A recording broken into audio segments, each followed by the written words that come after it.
Hello students, welcome to Learn in Commerce. Today we are going to start your macroeconomics और उस macroeconomics में हम सबसे पहला चैप्टर जो आपका नेशनल इनकम का है वो आज डिस्कस करने जा रहे हैं, जिसके अंदर हम आज पढ़ेंगे कुछ इंपॉर्टेंट कंसेप्ट और साथ ही साथ सर्कुलर फ्लो का टॉपिक। ओके,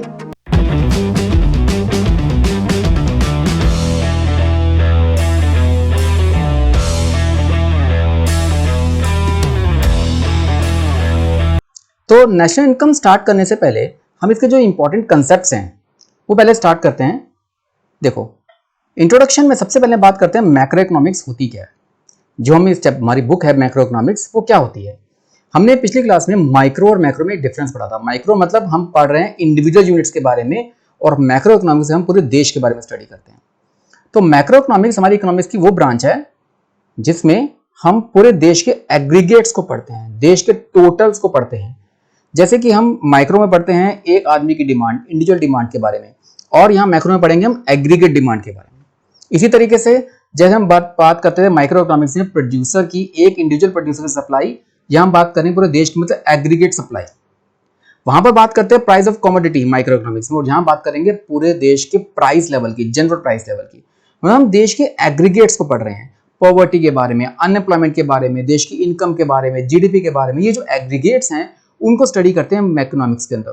तो इकोनॉमिक्स की वो ब्रांच जहां पर हम इकोनॉमिक्स के एग्रीगेट पढ़ते हैं, लार्जर यूनिट्स को पढ़ते हैं इकोनॉमी के, यानी कि as a whole economy is studied as a whole, पूरी इकोनॉमी को एक साथ कंबाइंड करके पढ़ते हैं। वहां पर जैसे हम बात करते थे माइक्रो इकोनॉमिक्स में, तो हमारा मेन मकसद था कैसे प्राइस डिटर्मिनेशन की जाती है। पर यहां पर जो मेन ऑब्जेक्टिव हमारे पास मैक्रो इकोनॉमिक्स का है, how the income and employment of an economy is determined. किस तरीके से देश की इकोनॉमी की इनकम और एम्प्लॉयमेंट डिटरमाइन की जाती है। तो यहां पर हम बात करेंगे देश के जितने भी रिसोर्सेज हैं उनका फुलर यूज हो, बेटर यूज हो, तो ये मैक्रो इकोनॉमिक्स इसी चीज में डील करती है। तो समझ गए। तो ब्रांच ऑफ इकोनॉमिक्स जो पूरे देश की एग्रीगेट्स को पढ़ेगी and studies the economy as a whole, not individual units. And here we study how the income and employment of an economy is calculated और डिटरमाइंड। अब इस मैक्रो इकोनॉमिक्स के अंदर हमारे पास दो छोटे कंसेप्ट हैं जिसको डिटेल में हम बाद में पढ़ेंगे अभी, लेकिन मीनिंग देखें जीडीपी क्या होती है। हर कोई जीडीपी के बारे में जानता है। जीडीपी होती क्या है? ग्रॉस डोमेस्टिक प्रोडक्ट, यानी कि देश के अंदर जितने भी गुड्स एंड सर्विसेज बनाए जा रहे हैं एक देश की विद इन डोमेस्टिक टेरिटरी, एक देश के अंदर जितने भी फाइनल गुड्स एंड सर्विसेज बनाए जा रहे हैं, फोकस कर रहा हूं फाइनल पर, जिसको डिटेल में पढ़ेंगे अभी हम। फाइनल गुड्स एंड सर्विसेज की total market value, gross market value को हम बोलते हैं जीडीपी। तो GDP is the gross market value of all the final goods and services produced within the domestic territory of the country एक साल के अंदर। अब इसी से बनती है नेशनल इनकम। नेशनल इनकम का मतलब यहां पर बात जैसे ग्रॉस की थी, यहां हम नेट वैल्यू निकालते हैं। अब ये ग्रॉस क्या है, नेट क्या है, जिस पर अभी हम बाद में पढ़ेंगे। एक एक छोटे से छोटी चीज को हम डिस्कस करेंगे, लेकिन अभी नहीं। तो it is defined as net value of all final goods and services produced by normal residents. अब ये जो हम बात फोकस करें डोमेस्टिक टेरिटरी क्या होती है, नॉर्मल रेजिडेंट्स क्या होते हैं, इसको सब कुछ डिस्कस करेंगे। मैं वापस आऊंगा इन छोटे टॉपिक्स के ऊपर, अभी मैं सिर्फ मीनिंग बता रहा हूं। तो फाइनल गुड्स एंड सर्विसेज की नेट वैल्यू जो भी देश के अंदर नॉर्मल रेजिडेंट्स से बनाई है हमारी डोमेस्टिक टेरिटरी के अंदर, उसको बोलते हैं नेशनल इनकम। तो ग्रॉस डोमेस्टिक प्रोडक्ट में हमने ग्रॉस मार्केट वैल्यू निकालनी है सभी देश के फाइनल गुड्स एंड सर्विसेज जो प्रोड्यूस हुए हैं देश के अंदर, और नेशनल इनकम में नेट वैल्यू निकालते हैं उन्हीं फाइनल गुड्स एंड सर्विसेज की जो हमारे देश के अंदर डोमेस्टिक टेरिटरी के अंदर नॉर्मल रेजिडेंट्स ने प्रोड्यूस किए हैं। तो ये छोटे कंसेप्ट्स हैं मैक्रो इकोनॉमिक्स, जीडीपी और नेशनल इनकम के। अब इसके बाद हमारा एक टॉपिक शुरू होता है, वह सर्कुलर फ्लो। अब ये सर्कुलर फ्लो यानी कि इनकम का एक फ्लो है जो जहां से स्टार्ट हो रहा है वहीं तक वापस पहुंचता है। एक सर्कल है। सर्कल जो पूरा इनकम का है, सबसे पहले हमारा जो कंसेप्ट शुरू होता है वो होता है प्रोडक्शन जनरेट्स इनकम। क्योंकि जो इनकम पैदा होती है देश के अंदर वो सिर्फ प्रोडक्शन के थ्रू होती है। तो इसके अंदर हम कहते हैं it refers to generation of income. पूरे प्रोडक्शन प्रोसेस में इनकम जनरेट होती है। तो एक स्टेटमेंट दिया कर लो, प्रोडक्शन जनरेट्स इनकम। तो प्रोडक्शन जनरेट्स इनकम, तो प्रोडक्शन प्रोसेस में इनकम जनरेट हुई, उसके बाद वो इनकम डिस्ट्रीब्यूट होती है। वो इनकम डिस्ट्रीब्यूट होती है अलग अलग फैक्टर्स में। अब मैं आपको बता रहा हूं हमारे पास फैक्टर्स हैं कौन से। 4 फैक्टर्स हमारे प्रोडक्शन के हैं, लैंड, लेबर, कैपिटल और एंटरप्रेन्योर। ठीक है। तो हमारे 4 फैक्टर्स हैं, लैंड, लेबर, कैपिटल और एंटरप्रेन्योर। ये हमारे पास 4 फैक्टर्स हैं जिनकी मदद से प्रोडक्शन होती है। जमीन पर प्रोडक्शन होती है, बिना जमीन के प्रोडक्शन नहीं हो सकती। लेबर प्रोडक्शन करेगा, कैपिटल मतलब मशीन और पैसों के यूज से प्रोडक्शन होगी, और एंटरप्रेन्योर जो इन सबको ऑर्गेनाइज करेगा और प्रोडक्शन करवाएगा, रिस्क लेगा। इन चारों फैक्टर्स की मदद से प्रोडक्शन होती है, और जो प्रोडक्शन होती है उससे इनकम पैदा होती है, जिसको बोलते हैं जनरेशन ऑफ इनकम। फिर जो इन फैक्टर्स ने अपना अपना कंट्रीब्यूशन दिया है, उन फैक्टर्स के कंट्रीब्यूशन के बदले में उनको पैसा दिया जाएगा, मतलब वो इनकम डिस्ट्रीब्यूट की जाएगी उन 4 फैक्टर्स में जिन्होंने इस प्रोडक्शन प्रोसेस में पार्टिसिपेट किया। तो प्रोडक्शन करने में जो फैक्टर्स हैं उनको ये इनकम डिस्ट्रीब्यूट की जाएगी, और उसके बाद यही लोग उस पैसे को खर्च करेंगे उन चीजों को खरीदने में जो इस प्रोडक्शन में पैदा हुई है। मतलब सर्कुलर फ्लो में इनकम जनरेट होगी प्रोडक्शन प्रोसेस से, फिर वो इनकम डिस्ट्रीब्यूट होगी फैक्टर्स में, और फिर वो खर्च होगी इन the form of expenditure of goods and services. तो इस पूरे सर्कुलर फ्लो में 3 फेजेस हैं, generation phase, distribution phase, disposition phase. Generation phase, इस फेज के अंदर जैसे बताया, पहले फर्म्स गुड्स प्रोड्यूस करते हैं। गुड्स प्रोड्यूस करेंगे किसकी मदद से? With the help of factor services. Factor यानी कि लैंड, लेबर, कैपिटल, एंटरप्रेन्योर की सर्विसेज की मदद से ये गुड्स एंड सर्विसेज प्रोड्यूस किए जाएंगे। उसके बाद जब ये गुड्स एंड सर्विसेज प्रोड्यूस हो गए तो किन्होंने किए? इन 4 फैक्टर्स ने किए। तो इन 4 फैक्टर्स को उनके बदले में कुछ रिटर्न मिलेगा, तो वो होगा डिस्ट्रीब्यूशन फेज। तो इस फेज में जो लैंड, लेबर, कैपिटल, एंटरप्रेन्योर ने कंट्रीब्यूट किया, उसके बदले में लैंड को रेंट, लेबर को वेजेस, कैपिटल को इंटरेस्ट और एंटरप्रेन्योर को प्रॉफिट, इसको बोलते हैं फैक्टर इनकम। तो ये हमारे 4 फैक्टर्स थे। इन चारों फैक्टर्स को उनकी कंट्रीब्यूशन के बदले में क्या मिलेगा? फैक्टर इनकम मिलेगी। तो ये जो फैक्टर इनकम है वही फैक्टर पेमेंट भी है, क्योंकि जो दे रहा है, देने वाले के पॉइंट ऑफ व्यू से फैक्टर पेमेंट है, और लेने वाले, रिसीव करने के लिए वाले के पॉइंट ऑफ व्यू से ये फैक्टर इनकम है। तो factor income means rent, wages, interest, profit जो फर्म्स ने हाउस होल्ड्स को दी। तो it flows from firms to households. तो फर्म्स की तरफ से हाउस होल्ड्स की तरफ ये पैसा गया, क्योंकि उन्होंने इनकी मदद ली, इनकी सर्विसेज ली, उसके बदले में ये पैसा डिस्ट्रीब्यूट किया। उसके बाद डिस्पोजिशन मतलब एक्सपेंडिचर फेज। इस फेज में जो इनकम मिली है फैक्टर्स को, वो खर्च हो जाएगी उन्हीं गुड्स एंड सर्विसेज को बनाने में जो फर्म्स ने प्रोड्यूस की थी। मतलब कहानी शुरू हुई थी प्रोडक्शन से, जो फर्म्स ने की।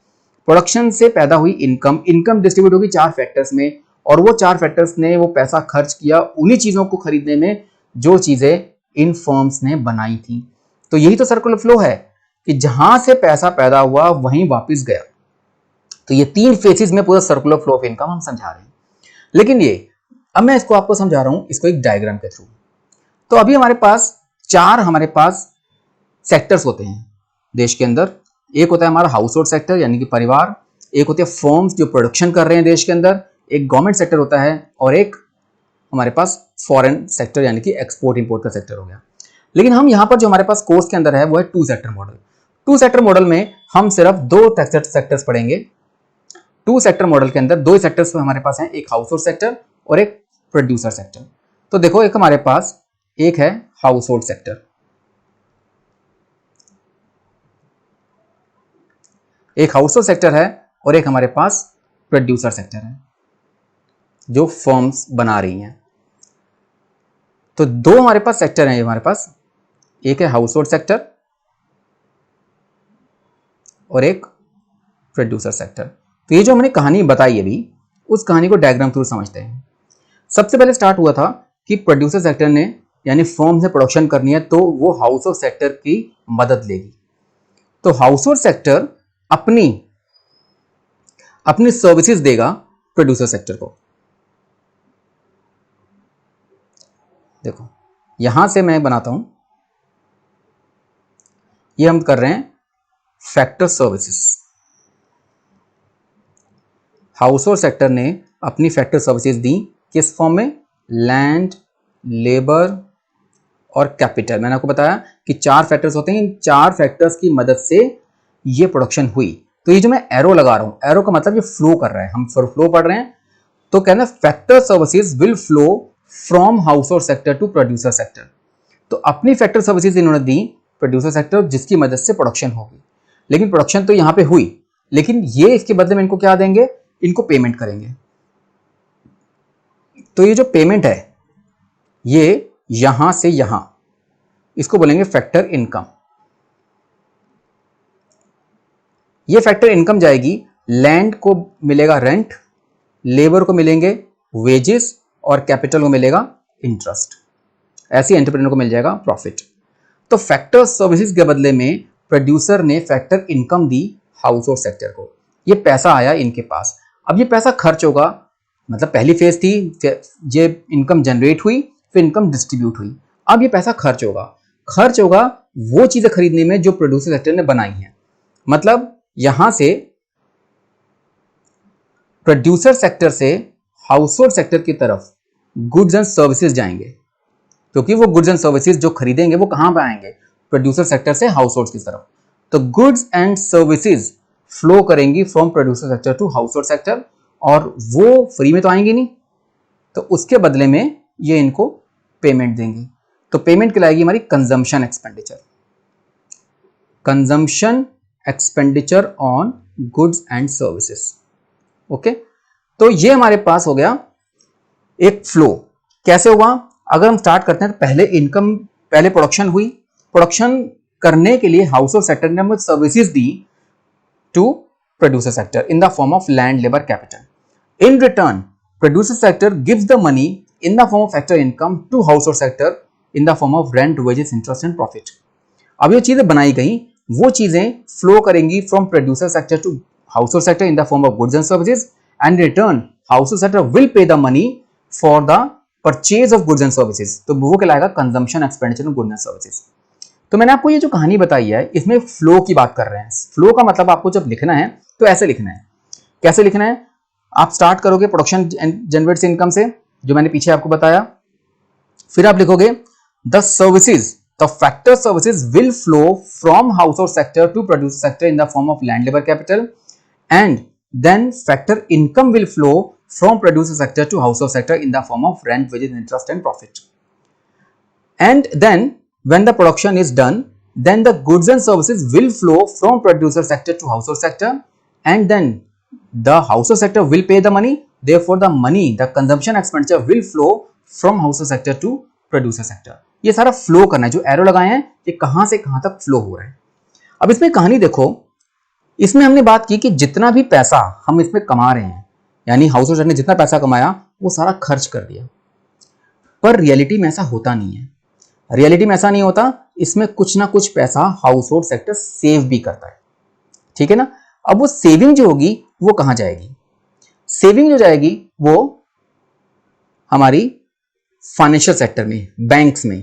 तो ये टू सेक्टर मॉडल दिए हैं जिसके अंदर हम सिर्फ हाउस होल्ड सेक्टर और फर्म सेक्टर की बात कर रहे हैं। साथ ही साथ मैं आपको एक डायग्राम और बना रहा हूं जिसके अंदर फाइनेंशियल सेक्टर को इंक्लूड करेंगे। टू सेक्टर मॉडल जरूर है but with financial sector involve. अब फाइनेंशियल सेक्टर के अंदर हम इसको इन्वॉल्व करेंगे और सिर्फ मनी की बात करेंगे। जैसे हमारे पास एक हाउस होल्ड सेक्टर था और एक प्रोड्यूसर सेक्टर था, ओके, और बीच में हम एक बात करते हैं फाइनेंशियल सेक्टर की, जो कि बैंक्स होंगे। क्योंकि मान के चल रहे हैं कि सारा पैसा वो खर्च नहीं करेंगे, वो कुछ पैसा सेव भी करेंगे। तो household sector, then this is financial sector जिसमें बैंक्स वगैरह आएंगे, और एक प्रोड्यूसर सेक्टर।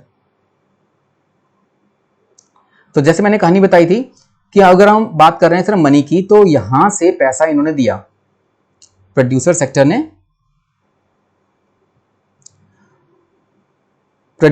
ने पैसा दिया in the form of factor payment दी। एक तरीके से वो फैक्टर इनकम बता रहा था, फैक्टर इनकम जो हाउस होल्ड को मिली, इन्होंने पेमेंट करी है, तो factor payment in the form of rent, wages और इंटरेस्ट या प्रॉफिट। इस फॉर्म में ये पैसा डिस्ट्रीब्यूट हुआ, फ्लो हुआ from producer sector to household sector, और उसके बदले में हाउस होल्ड सेक्टर ने खर्च किया पैसा ये चीजें खरीदने में, जिसको बोल रहे हैं consumption expenditure on goods and services. Okay, समझ आ रहा है सारा? अगर आपको अभी समझ नहीं आ रहा, कोई टॉपिक में कोई डाउट आ जाता है इस क्लास के बाद, तो इस वीडियो के एंड में कमेंट सेक्शन में मुझे एक बार बता देना, तो मैं आपको ये दोबारा चीज एक्सप्लेन कर दूंगा। अब मैंने जैसे बताया कि इन्होंने अगर 100 रुपये खर्च किए, 100 रुपये खर्च किए, मतलब पेमेंट करी इन फैक्टर्स को उनके पेमेंट के उनके सर्विसेज के बदले में, और मान लो सारा पैसा खर्च नहीं किया, फॉर एग्जाम्पल 80 रुपये खर्च कर दिया, ये पैसा फ्लो किया यहाँ से यहाँ तक, तो जो 20 रुपये बचा लिया वो लोग हाउस होल्ड जो है वो फाइनेंशियल सेक्टर में डिपॉजिट कर देंगे। तो ये सेविंग्स की फॉर्म में पैसा will flow from household sector to financial sector.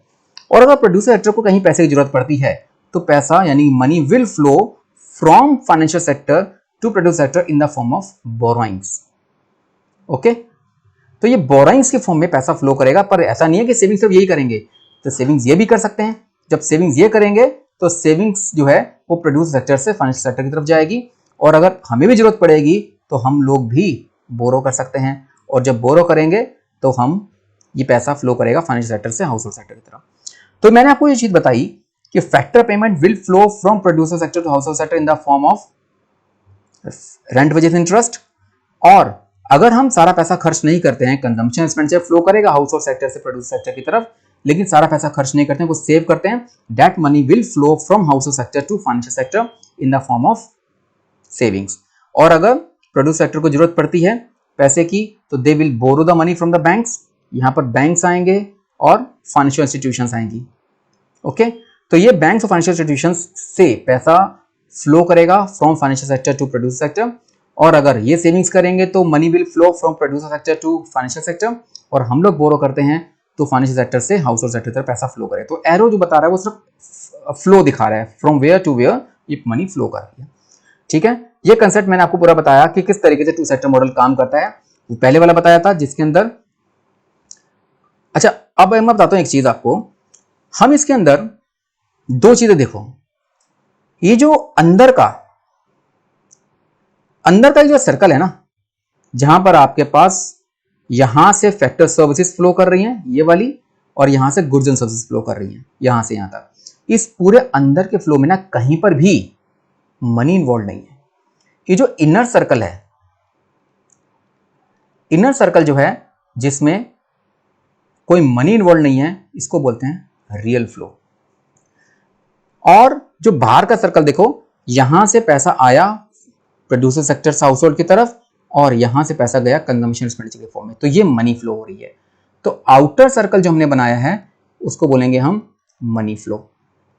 तो दो फ्लो हो गए, एक रियल फ्लो जिसके अंदर कोई मनी इन्वॉल्व नहीं है, only goods and services flow कर रही हैं। देखो यहां से सर्विसेज फ्लो की और यहां से भी गुड्स एंड सर्विसेज फ्लो की है, तो इनर सर्कल में सिर्फ गुड्स एंड सर्विसेज या फैक्टर सर्विसेज ही फ्लो कर रही हैं, तो कोई मनी इन्वॉल्व नहीं है, that is it is known as real flow. और जो आउटर सर्कल है जिसके अंदर मनी फ्लो कर रही है कि यहां से इनकम जा रही है हाउस होल्ड सेक्टर की तरफ और यहां से कंजम्पशन एक्सपेंडिचर जा रहा है, तो यहां पर मनी इन्वॉल्व है। तो दो टाइप के फ्लो हो गए, इनर सर्कल में रियल फ्लो और आउटर सर्कल में मनी फ्लो। अब इसको और एक्सप्लेन करते हैं, दो टाइप के फ्लो हैं, रियल फ्लो और money flow. What is real flow? अभी हमने पढ़ा, it refers to flow factor services. Factor services flow कर रही हैं हाउस होल्ड सेक्टर से फर्म सेक्टर की तरफ, and the corresponding flow of goods and services from firms to households. तो हाउस होल्ड से फर्म्स की तरफ फैक्टर सर्विसेज फ्लो कर रही हैं और फर्म से हाउस होल्ड्स की तरफ गुड्स एंड सर्विसेज फ्लो कर रही हैं। यानी कि यहां पर सिर्फ और सिर्फ गुड्स एंड सर्विसेज का फ्लो हो रहा है आपस में फर्म्स और हाउस होल्ड्स के बीच में। इसमें सिर्फ गुड्स एंड सर्विस का एक्सचेंज है, इसका मतलब इसको बोलेंगे फिजिकल फ्लो या रियल फ्लो। चलो रियल फ्लो मैंने लिख दिया, फिजिकल फ्लो हो गया। दूसरा मनी फ्लो है। मनी फ्लो जिसके अंदर पेमेंट्स यानी कि मनी फ्लो कर रही है from firms to households. उनकी सर्विसेज के बदले में जो फर्म्स ने हाउस होल्ड्स को पैसा दिया, वो फैक्टर पेमेंट दी, वो फ्लो कर रही है from firms to households. और उसके बाद कंजम्पशन एक्सपेंडिचर मनी फ्लो कर रही है from households to firms की तरफ, क्योंकि उन्होंने गुड्स एंड सर्विसेज खरीदे हैं, जो गुड्स एंड सर्विसेज फर्म्स ने बनाई हैं उनके बदले में उनको पैसा खर्च किया जा रहा है। यानी कि यहां पूरी तरह से मनी का फ्लो हो रहा है फर्म्स और हाउस होल्ड्स के बीच में, पूरी तरह से मनी का एक्सचेंज हो रहा है, तो इसलिए इसको बोलते हैं नॉमिनल फ्लो। तो रियल फ्लो मनी फ्लो में, रियल फ्लो में सिर्फ गुड्स एंड सर्विसेज का फ्लो हो रहा है और मनी फ्लो में मनी का फ्लो हो रहा है। इसको और डिटेल में पढ़ते हैं। Real flow refers to flow of factor services from household sector to producer sector and the corresponding flow of services from producer sector to household sector, मैंने आपको बताया। और मनी फ्लो जो है, ये मनी फ्लो करेगी इन the form of receipts and payments between different sectors. अलग sectors के बीच में सिर्फ मनी का फ्लो होगा, इसलिए ये मनी फ्लो इसलिए बोला जा रहा है क्योंकि यहां पर मनी का फ्लो हो रहा है from one sector to another sector. Producer sector households को पेमेंट कर रहा है और हाउस होल्ड्स चीज खरीदने में पैसा खर्च कर रहे हैं इन फॉर्म ऑफ मनी। इसलिए मैंने आपको अभी ये जो बताया था ये वाला, इसमें सिर्फ मनी का फ्लो हो रहा था, सिर्फ यहां से पैसा जा रहा है, उसके बाद इन्होंने यहां से पैसा खर्च किया कंजम्पशन एक्सपेंडिचर की फॉर्म में और कुछ पैसा बचा लिया, वो पैसा यहां से यहां फ्लो कर दिया। बोरो भी हो रहा था, मनी की फॉर्म में हो रहा है, यहां भी सेविंग्स बोरिंग मनी की फॉर्म में हो रही है। तो पूरी तरीके से सिर्फ मनी का हमने फाइनेंशियल सेक्टर को इन्वॉल्व किया है, जबकि इस वाले डायग्राम के अंदर हमने रियल फ्लो भी दिखाया था, मनी फ्लो भी दिखाया था। Inner circle inner real flow और आउटर सर्कल मनी फ्लो, जबकि इसके अंदर सिर्फ मनी फ्लो दिखाया है और वो भी विद फाइनेंशियल सेक्टर। ओके, ये हो गया रियल फ्लो मनी फ्लो का पूरा टॉपिक। अब साथ ही साथ एक और छोटा सा कंसेप्ट है stock and flow. Stock and flow में क्या डिफरेंस है? स्टॉक जब कोई चीज होती है ना तो हम उसको मेजर करते हैं एक पर्टिकुलर पॉइंट ऑफ टाइम पर। जब भी किसी चीज को एक पर्टिकुलर पॉइंट ऑफ टाइम पर मेजर किया जाएगा तो उसको बोलते हैं स्टॉक, और जब किसी चीज को किसी पीरियड ऑफ टाइम में मेजर किया जाएगा उसको बोलते हैं फ्लो। तो डेफिनेशन ये है, stock refers to variables which are measurable at a particular point of time and flow refers to those variables which are measurable over a given period of time.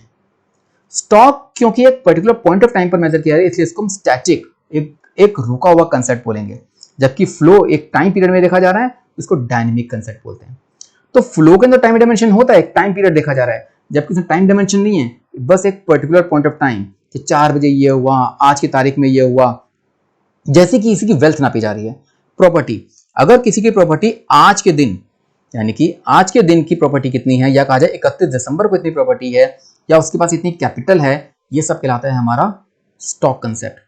लेकिन किसी की इनकम कैसे नापते हैं? एक महीने की इनकम, एक साल की income, annual income, monthly income. तो जब एक पूरे पीरियड ऑफ टाइम है कि पूरे एक महीने का है, एक साल का है, तो वो क्या बन जाएगा? फ्लो बन जाएगा। ऐसी कैपिटल फॉर्मेशन जिसको हम इन्वेस्टमेंट बोलते हैं, इन्वेस्टमेंट कभी एक दिन की नहीं होती, एक टाइम की नहीं होती, इन्वेस्टमेंट या कैपिटल फॉर्मेशन हमेशा पूरे साल की होती है।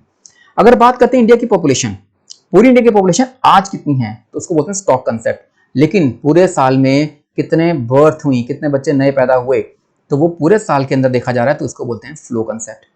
मनी सप्लाई, जब मनी सप्लाई नापते हैं तो एक पर्टिकुलर पॉइंट ऑफ टाइम पे नापते हैं, जबकि देश में हमारी जैसे इनकम नापते हैं, एक्सपेंडिचर नापते हैं, जीडीपी नापते हैं, ये सब के सब कैलकुलेट करते हैं हम एक टाइम पीरियड में, जिसको बोलते हैं फ्लो कंसेप्ट। अब फॉर एग्जांपल पानी, हमारे घर के ऊपर पानी का टैंक है, उस पानी के टैंक में इस वक्त for example at 4 PM 400 litre पानी है, तो वो हमारा कहलाएगा स्टॉक कंसेप्ट।